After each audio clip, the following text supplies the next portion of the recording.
함께 울고 함께 울고 이 단순한 감정들이 내겐 전부였나 봐.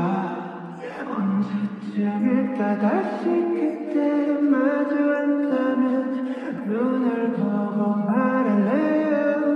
보고 싶었어요. Hello hello, salam alaikum, ou devrais-je dire Merhaba. J'espère que vous allez bien dans cette nouvelle vidéo. On se retrouve dans une petite intro. Voilà, j'apparais en voix off et je vous laisse avec en vidéo les plans de ma première vidéo qui était un vlog sur la Turquie et nous voici dans un deuxième épisode.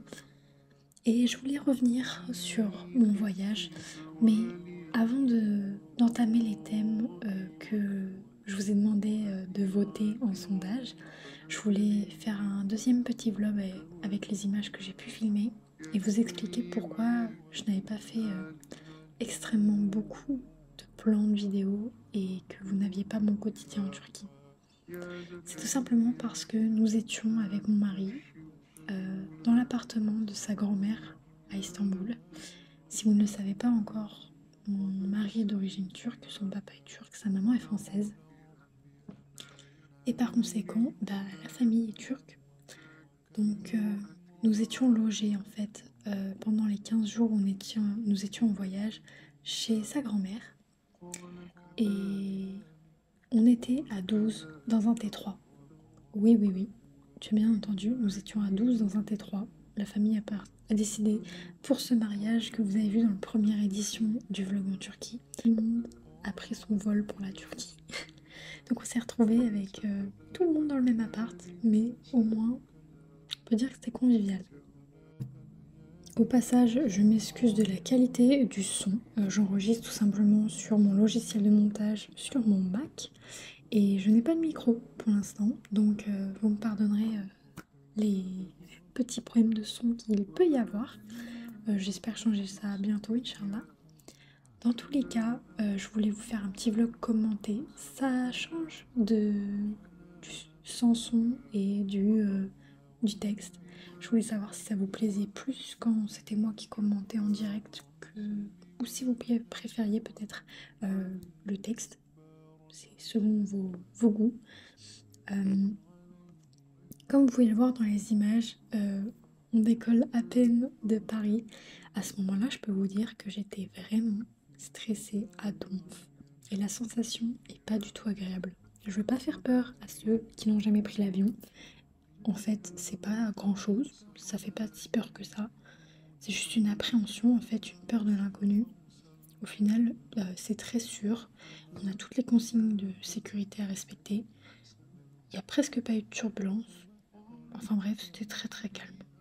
Et je vous laisse admirer la vue magnifique qu'on avait à Istanbul la nuit. On est arrivé, il était avec le décalage horaire, du coup, il était en Turquie, minuit 15 à peu près. On a atterri à cette heure-là. On a mis trop de temps à atterrir. Je pense que le pilote attendait un petit peu le feu vert pour se poser. Mais on était trop excités. Bon, maintenant que vous avez revu les images de l'avion qui est absolument magnifique, je vais vous expliquer un peu plus du coup pourquoi j'ai pas filmé notre quotidien.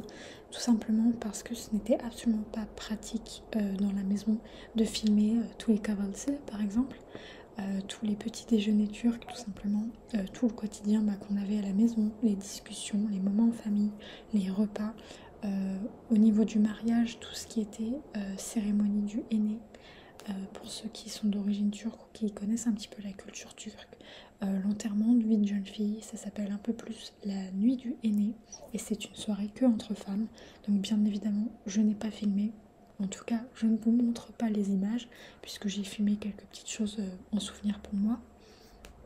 Et tout simplement pour respecter les femmes, autant celles qui étaient voilées que celles qui ne l'étaient pas, tout simplement les préserver, etc. Donc j'ai pas filmé ce moment-là et j'ai pas trop filmé le mariage non plus. J'ai voulu pas trop porter l'œil aux mariés et et éviter de montrer trop d'images de leur mariage. Voilà, j'ai montré l'entrée des mariés et après j'ai gardé un peu les moments pour le direct tout simplement. Des souvenirs profondément ancrés dans mon cerveau et pas que des souvenirs où je suis en train de filmer. Enfin bref, maintenant je vais pas vous garder trop longtemps en voix off. Voilà pourquoi j'ai pas trop filmé tout mon quotidien. Du coup, c'est parce que je souhaitais garder ces moments en famille, etc. et en souvenir. Voilà. Sur ce, je vous laisse avec le véritable vlog partie 2. Nous sommes allés dans plusieurs centres commerciaux à Istanbul. Ici, nous voyons toutes les boutiques de luxe. J'étais impressionnée par le nombre de boutiques de luxe qu'il y avait dans ces centres commerciaux.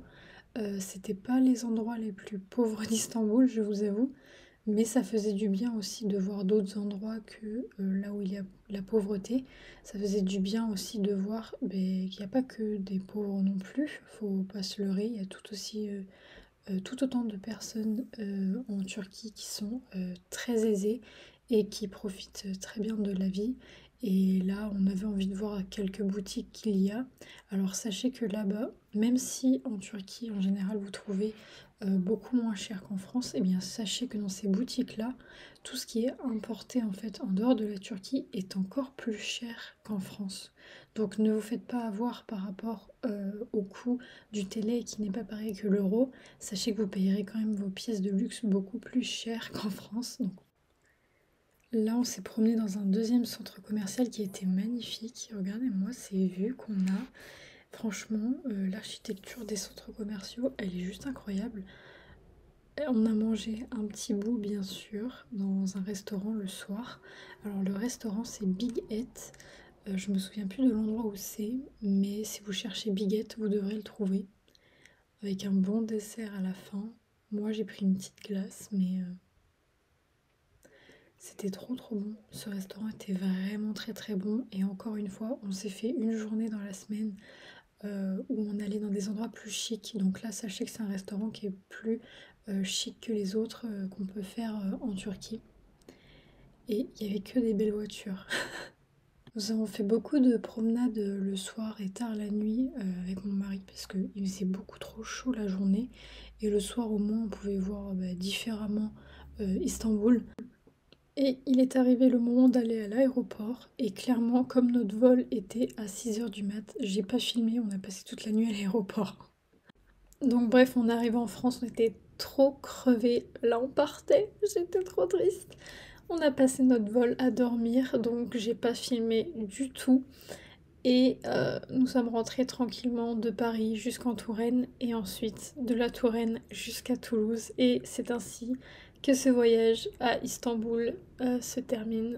On a passé une super semaine, enfin super 15 jours on va dire. Et j'espère pouvoir refaire la même chose l'année prochaine, Inch'Allah. J'espère que cette deuxième partie un peu courte vous a plu et que le format un peu plus vocal vous plaît. Et je vous fais des gros bisous. À plus tard!